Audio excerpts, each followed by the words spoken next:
talking about my anime 3x3 is a bit weird though, because I've always been very picky with my favorites. I've liked One Piece so much and for so long that comparing anything to One Piece in enjoyment it's always going to be second. So I can't, on my scale, I cannot simply say that One Piece is a 10 out of 10 and nothing else is, because then there'd be no reason to have anything else that's a 10 out of 10. But even still, making it even harder is how my tastes have changed over the last year. Since discovering Digibro and the Procrastinators and hearing a bunch of creatives talk about art and how they enjoy art and how they consume art and how they create art has shifted my own tastes. How I feel about spoilers, how I feel about flaws, how valuable emotional connection is, and even just writing analytically and thinking analytically has also changed how I consume things. So what's happened is over this past year, so when I think about my favorite anime, I think about how the ones I've watched or rewatched more recently, I can just appreciate far more because I was able to see more, from thinking about it analytically, while older stuff that I haven't watched in a while, I could talk more about why I love Hidamari Sketch than why I love Neon Genesis Evangelion, even though there's probably way more to say about Eva. I just haven't seen it recently enough to have a lot to say about it. And how this has affected my 3x3, about half of it, I honestly, or maybe a little bit, there's definitely 2 or 3 shows on my 3x3 that I imagine if I were to rewatch now, they probably would not be on the 3x3, but if they weren't, then I wouldn't have a 3x3 because I don't feel, at least for me personally, I don't want it on my 3x3 if I don't think it's a 10 out of 10, if it's not one of my favorite things, because, as long as you watch more than 9 things, you could, in theory, make a 3x3, but it just seems weird to me. I mean, I don't know how other people feel about it, but, even though I've watched over 500, I have over 500 My Anime List entries, but I still barely have 9 different TV anime I would consider 10 out of 10, which is, it's my problem. But I think the perfect example of a show that might not be a favorite of mine anymore would probably be Madoka Magica, which when I first started getting into anime in 2012, when I started watching the TV anime, I picked up Madoka because it was super popular, and it was one of the first shows I'd watched, and it was so amazing. Even now, I still really like it aesthetically. I love Shaft's direction style, the soundtrack, the opening, the ending theme. I just, yeah. But especially when I think about what I like about Madoka is I think about episode 10, which most people will agree is the best part of the show, where it's just a fucking masterpiece of an episode. Everything about that episode is basically perfect. But as for the rest of the show, like I at one point I definitely considered Hamura a favorite character of mine, but since Rebellion happened, that's a little bit more up in the air. I don't have as strong feelings about her anymore. And I'm still I still haven't quite processed Rebellion, I don't think. And then the rest of the cast is like, they do what they need to do for the show to work, but beyond that, not a whole lot. So they're fine. I like them, but I wouldn't say they've left a strong impression on me. While I've come to realize that a lot of my favorites, the main reason I think Madoka might slip from my favorites is because from a lot of my other ones, I either really like at least one character, if not like the whole cast of characters. I just love things with lots of good character and such. But the other thing that I think about with Madoka is, again with episode 10, is I just really find the way that the mystery of the series was, the story of the series was like paced and plotted, where you have it's building up to a mystery, and then it suddenly hits you with the reveal, and then that builds into the climax. And I just I found that influencing my own writings. So with my fanfiction, I would reveal the big mystery before the big climax, which actually made some of my earlier stuff suffer, because that was all the mystery. Or most of the mystery, most of the interesting mystery. So the climax fell a bit flatter than it could have, until I figured out that was a problem, and then I was able to, for my last fanfic that I used this with, I made sure that there was a big reveal, but then there was still way more mystery to uncover after that. So there was just a lot more going on, and it worked a little better.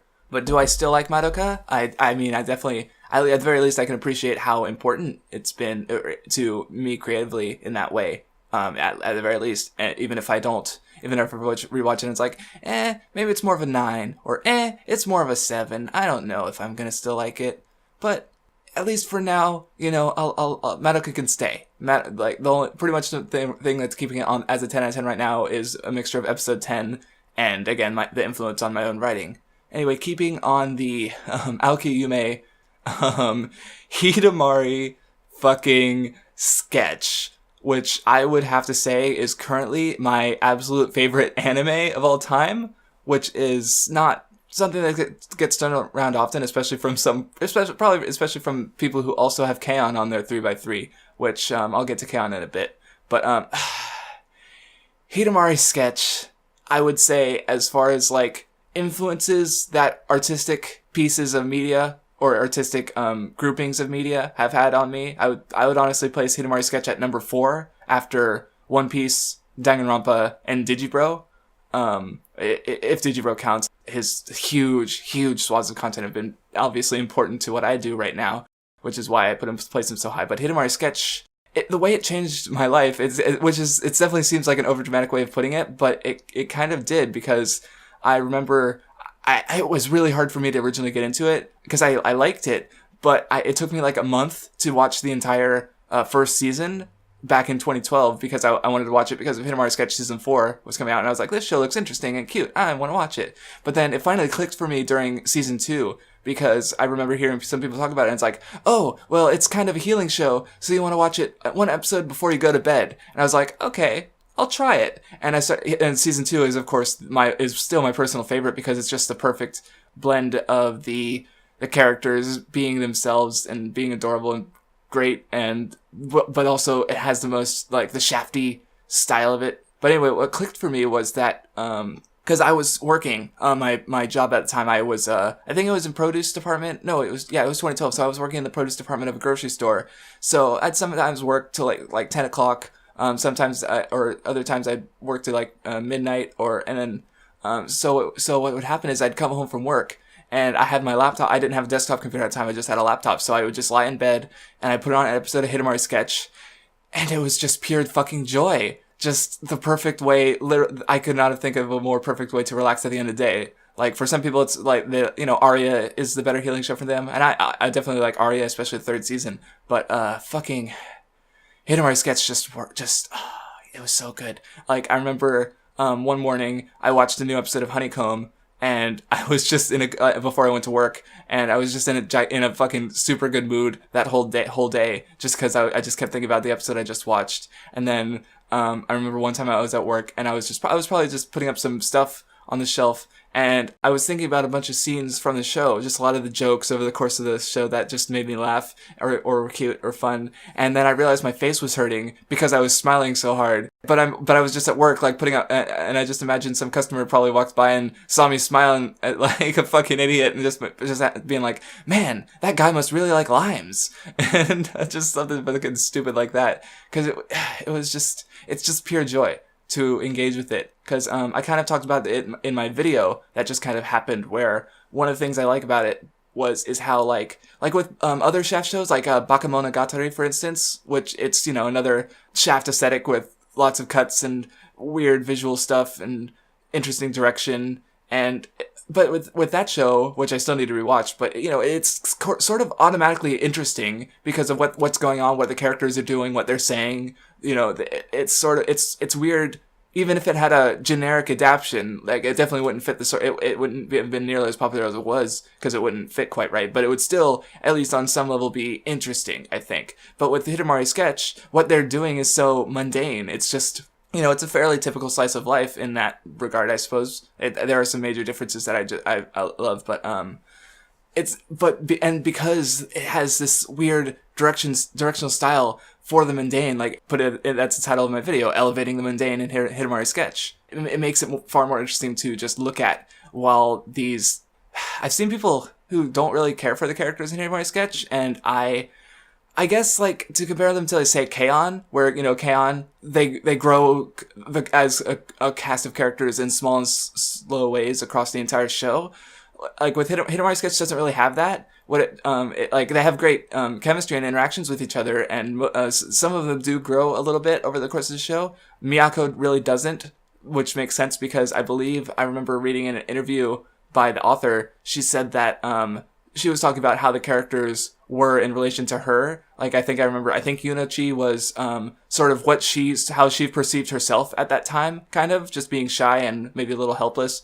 But while Miyako was kind of her ideal self, she was what the kind of person she wanted to be. Maybe I guess with Miyako, it's like she's not a perfect character, obviously, but she's, very fun and happy, and a lot, she is the sunshine in Sunshine Sketch, as is often said, and she's great, and I love her. But Yunochi is probably my favorite character in the show. She is, because she's the one with the arc across the show, because she's willingly going to the school, even though and more importantly, willingly living alone in the apartment complex across the school, which is for me, the best part of it about the show, because you have these characters, they're kids, but they're living alone, so kind of they have no real adult figure watching them, so they have to sort of watch out for themselves and each other. It's just a really interesting dynamic.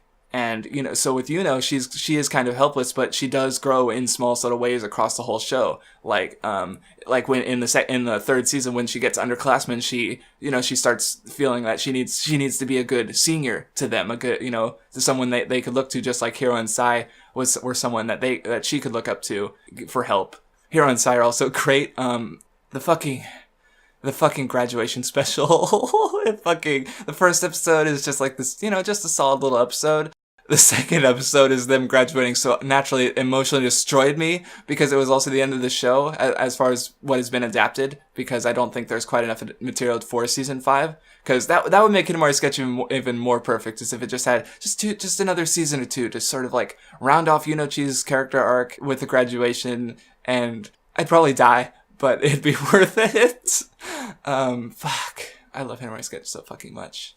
And that's also the one I think of when I think of how when rewatching things has made me appreciate them more, because I feel like I got so much more out of it. Like the first time I watching it when I was working, I definitely had that initial emotional connect. Oh, I didn't even explain how it changed my life, because for 4.5 years, from like August 2013 to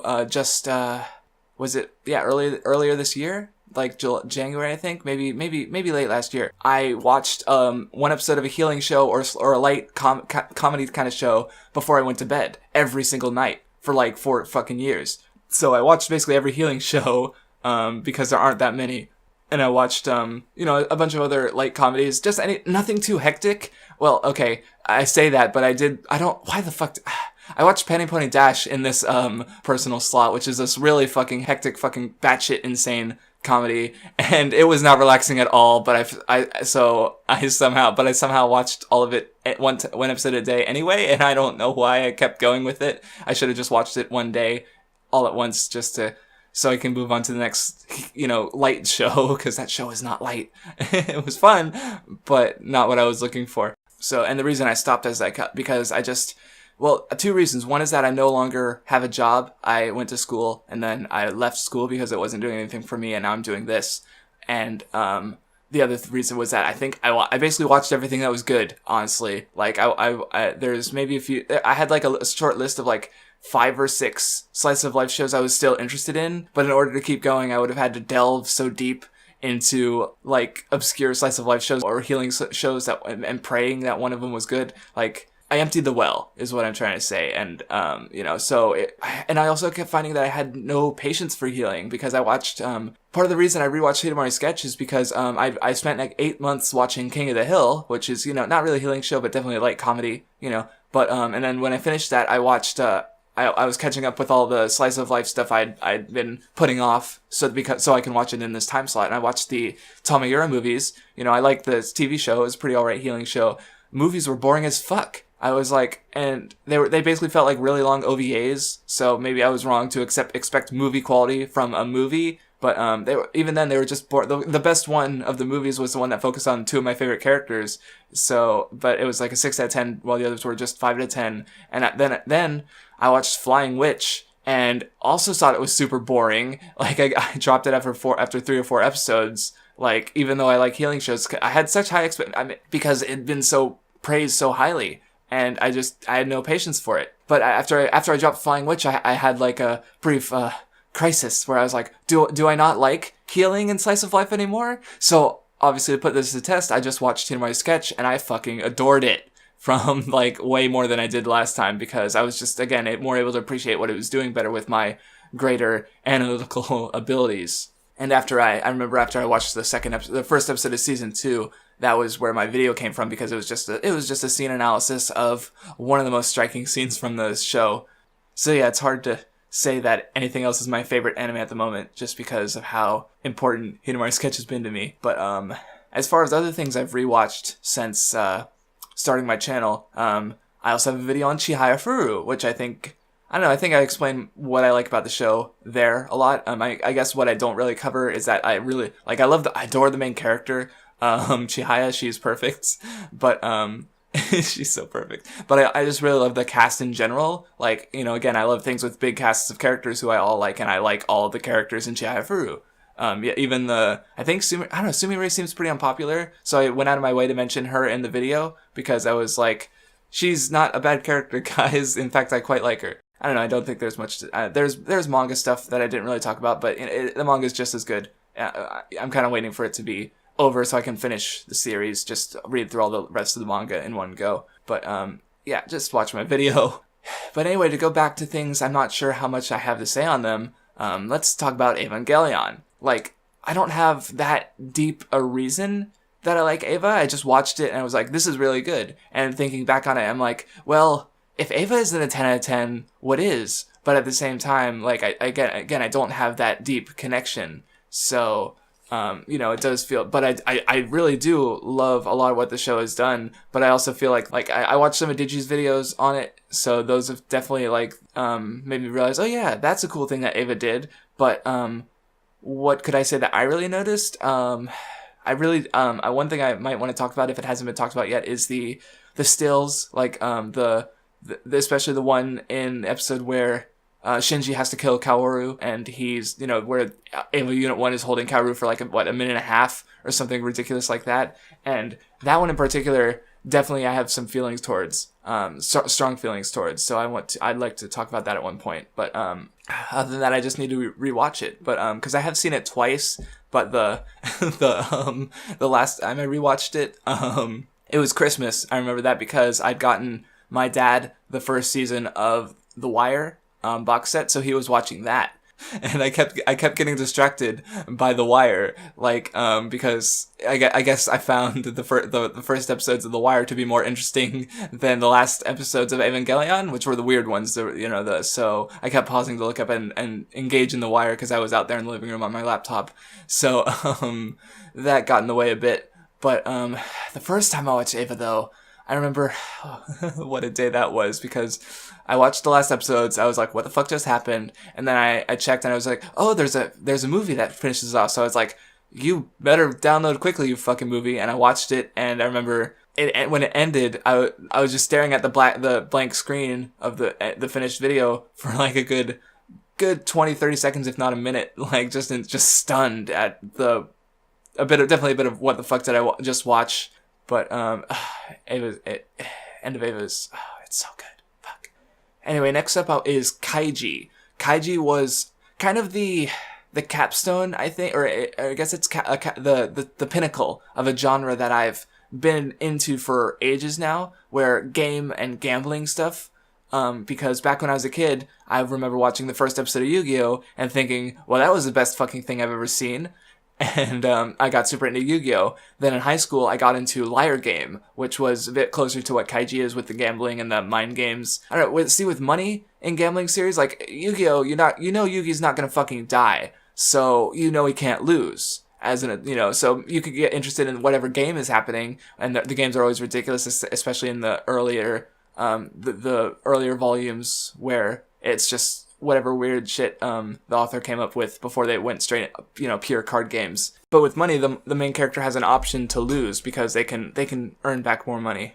And Kaiji really, really amazing tension. I remember my heart was fucking pounding after at the end of the first episode and through most of the show, just because it was just excellent atmosphere. And again, a main character I really like, Kaiji's great as a character, but at the same time, I'm also not 100% sure how this one will survive the list, because since watching Kaiji, I have basically read a lot of the author Nobuyuki Fukumoto's works, including his continuation on Kaiji, Akagi, Ten, Gambling Emperor Zero, Legend of Strongest Man Kurosawa, Bride and Guy, like almost not Saison Life, like almost all of his stuff, and he's definitely got a very clear style to his works. So I'm not, if I rewatch the Kaiji anime, I'm not, how new, like back then it felt so new to me, like it felt like the perfection of the genre.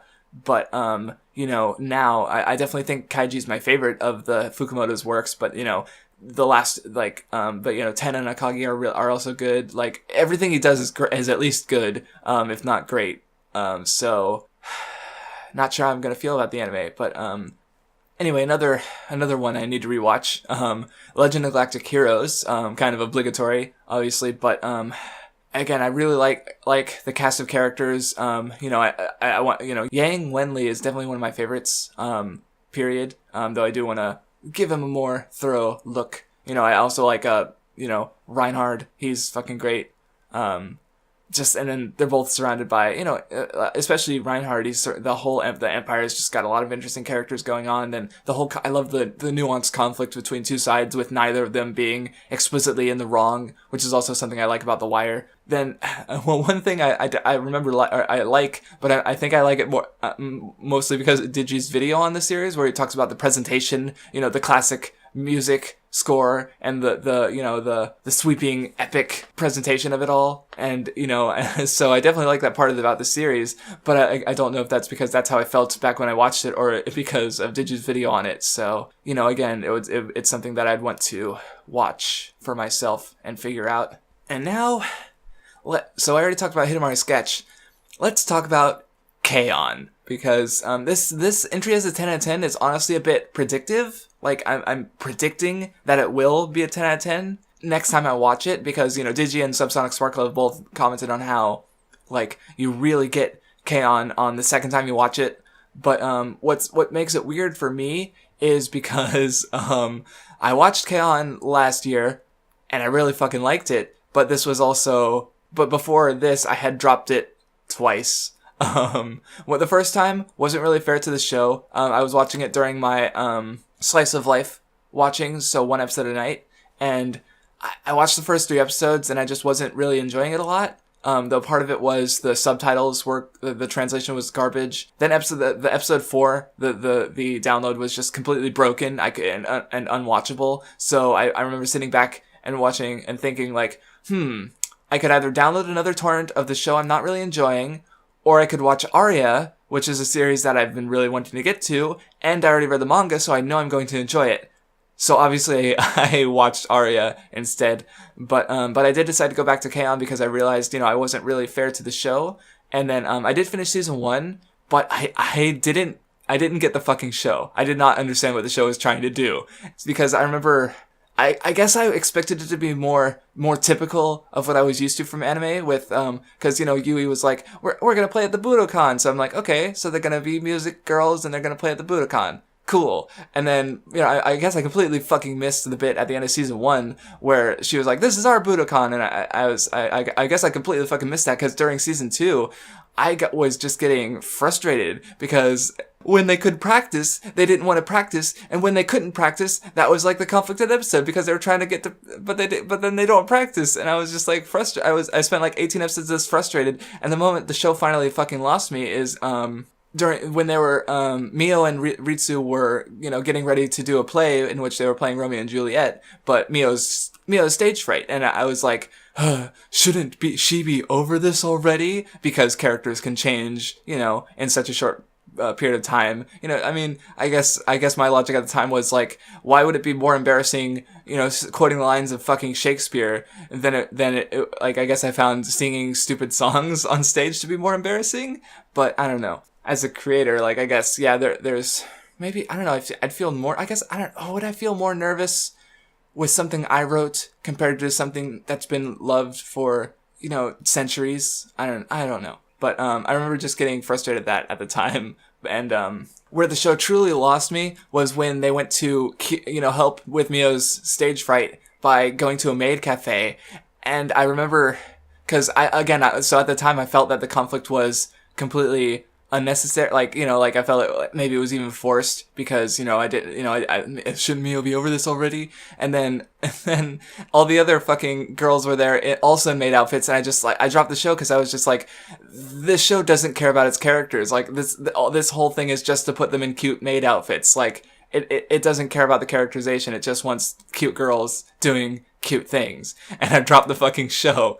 And and then of course, later on I get into Digibro's content. I listen to his, fucking hour and 40 minutes talking exclusively about how great K-On! Is. And I'm like, okay, I'll give it another shot.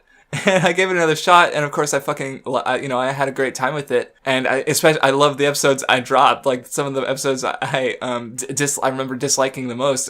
Like, episode 18 was fucking great. That was the one I dropped before. It was just a really great episode. And I was like, man, past me, you are a fucking dumbass. And, but anyway, as for why, but when I finished it, I only gave it a 9 out of 10 as much as I liked it. Because I was like, it's really good. But it's not. But then what changed that is, again, I kept thinking about how, like, this was technically it was my second time watching most of the show, but it was only my first time watching episodes 19 and beyond and the movie. So, but I haven't rewatched it while also having enjoyed the show in the past, because again, my first real watch through was not a pleasant one. But what made me think that it has the potential to be genuinely 3x3 worthy is Yu Yu Cow, or someone tweeted talking about Hibike Euphonium season 2 is going, and someone tweeted about how I was tweeting about an interview from the staff of KyoAni, and the concert scene from the movie got tweeted again, and I'd already seen the movie at this point, but seeing the concert scene without further context, just the music at the one where they were standing on the desks at school, and just I started fucking crying. Like, I don't even remember why. It just fucking hit me emotionally, and I'm just like, why am I crying over it? It's just a cute concert scene. Oh no, why? It's chaotic, but I'm crying. I don't understand. Because the show definitely made me cry a couple times. At least like the graduation episode, of course. Not through the whole thing. Like, that was another thing with watching K-On! Is like, I kept thinking about Hidamari Sketch because I'd watched them so in fairly close proximity to each other. Like, during the graduation episode of K-On!, like, I did cry like once or twice, but I kept thinking back about how during the second episode of the Hidamari Sketch graduation special, I was crying throughout like 2/3 of the entire thing, so I was just like, well, which one of these two is my favorite? I guess I know now. But the other thing that got me was, around the time Hibike Euphonium season 2 ended, I wanted to rewatch the first season because I felt like I would appreciate it more, and I did like it more actually. But I remember when I started watching it, just the cute girls and music, it gave me a surge. Even though I was rewatching a show that I really enjoyed, it gave me a surge of wanting to rewatch K-On!, even though I had finished it like 2 months ago. Like, and I realized, like, how long have I ever wanted to rewatch something for such a long period of time? Like, how often has that happened to me? So, at that point, I just, fuck it. I'll give season 2 of K-On! A 10 out of 10. I clearly have very strong feelings towards it. So yeah, its placement here is, I'd still say it's less shaky than like Madoka. K-On!'s great though, so we'll see what happens. Anyway, speaking about things Digi has said, I'm going to talk about Mobile Police Patlabor. I found that I watched the show back in early or late 2015, a bit before I started, getting into more analytical thinking. It's a mech show. It's an old mech show that's like, the TV series is like 50 episodes long with like another 20 something episodes of OVA, 30 episodes of OVAs and a movie trilogy. And it was a really good time. But one of the I've heard did you say since, like, not even talking about Patlabor specifically. I think it was during the Crunchy Roulette or the Sakugaboro Roulette with Davu. And he was talking about how mech shows, like, because all you need to be a mech show is giant robots, they can kind of do anything. And part of the reason I like Patlabor is because they did a lot. And, like, one of my favorite episodes of Patlabor, which has this a great cast of characters I like, but, one of my favorite episodes had nothing to do with the robots. It was just, there was a police chief, Goto, and, another, police chief from a different division I don't remember her name, but, she was cool. They're both cool. But, the episode starts and they're in a car in the rain because they just left a police meeting, and, I'm just gonna look up her name because why don't I remember her name? I'm terrible. Shinobu, of course. I don't know why I couldn't remember that. But Shinobu had done something super embarrassing at the police meeting, and it was raining as fuck. So, there was like a lot. They were awkwardly, having awkward conversations and driving around. All the roads are flooded everywhere, so they decide to stay at a hotel. But then they realize, all the other police chiefs are also going to be staying at hotels, and Shinobu doesn't want to run into any of them, obviously. So they end up going into a love hotel.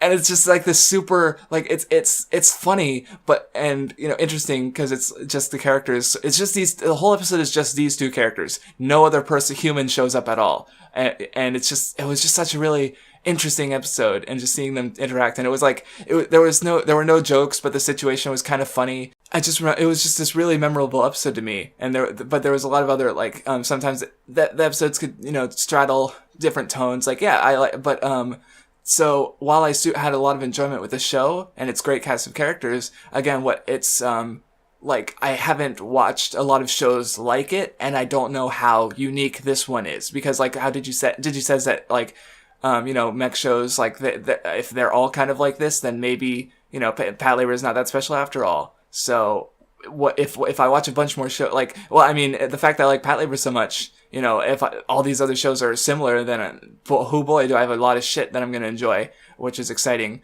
But, what is it that Patlabor has that these other shows don't have? Why do I connect to these characters more? I won't know until I actually start rewatching and figuring that out, and also watching all these other shows. But what I find interesting about the movies is because they're directed by Mamoru Oshii, who, Ghost in the Shell, Jinro, and I'm not really a big Mamoru Oshii fan, I guess. I like Ghost in the Shell, I like Jinro. I didn't like Skycrawlers at all. I haven't seen a lot of these in a while though, but I remember being shocked because I really liked the first Patlabor movie. And I was surprised to see that he directed it, because it's so different from his other stuff. His other stuff's really slow and deliberate pacing, and this heady, stuff. Like, and I did the second and third Patlabor movies are like that. The second one is good. But the first one is more of a fun action romp, and I remember being shocked that Oshii directed it, because it's so different from his other stuff. And the fact that it's my favorite, I think, also informs my opinions on his works, though. I don't know, maybe I like his stuff more now, again, because I haven't watched any of his movies in years, but I don't know, the first movie is a fun romp, so and that's what got me into the franchise. But I don't know, Patlabor was great. More people should watch it. I need to rewatch it so I can do some videos on it, probably, watch other shit like it to see how I feel about it, but that's later. This is now Sangatsu no Lion, or March comes in like a lion. One of the subjects for one of my latest videos, if not my latest as of this recording. And holy shit, this one, I loved it so much. What I find interesting about it is because if you look at my 3x3 and see that chronologically, like, this is the newest show, but the second newest show that I would consider a 10 out of 10, would probably be I guess the Hidamari Sketch graduation specials. I also really liked Honeycomb, though my favorite season is 365, which was season 2 back in 2009, 8, something like that. It's older. So Chihayafuru season 1 and Madoka. But I picked up anime. I started watching anime in 2012. So I watched for so every airing show I watched, I watched a lot of great shows. I watched Shirobako, I watched Ping Pong the Animation, I watched Kill la Kill was cool. I liked a lot of those shows, but Sangatsu is the first recent show I've found since I started watching anime that I've actually been able to consider a favorite. So But I think part of that is because I don't like watching things weekly, but I didn't realize that until last year, hearing Digi talk about why he doesn't like watching things weekly and realizing I feel the same way, and then I stopped watching things weekly. And big surprise, I've been enjoying the shows I'm watching more because weekly watching is cancer.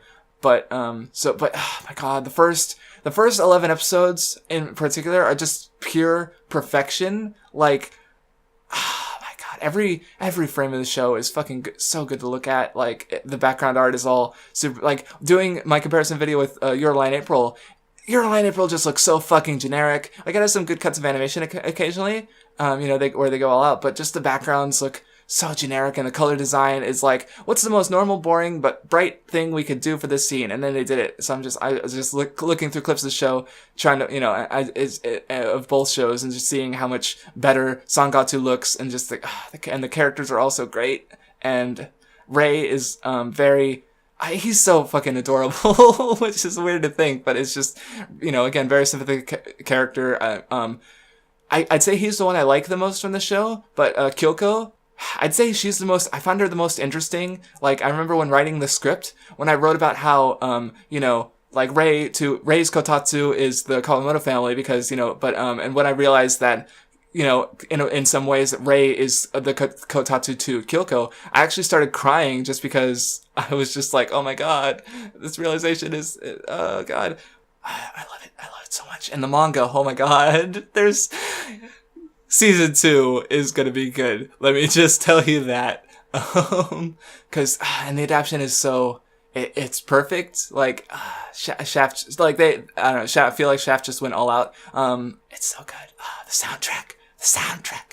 Oh god. So, I had a really good time with it. And, but I guess beyond just the general, like, really good things the show does, like, I suppose I don't really have a super deep, like, intimate reason for liking it like I do with, say, Hidamari Sketch.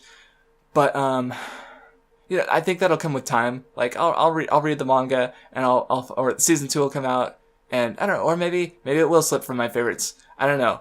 For the meantime, I'm just glad that I found a recent show that I'm able to enjoy so goddamn much, because it really has been a long time since it's been, since finding a favorite. Like I say, Kaiji and Patlabor, Kaiji in 2016, Patlabor in 2015, but the fact that Sangatsu is recent makes me, it makes me feel good about, and this year has apparently been having a lot of great shows. Like, I did finally watch, I'm watching Kobayashi's Dragon Maid.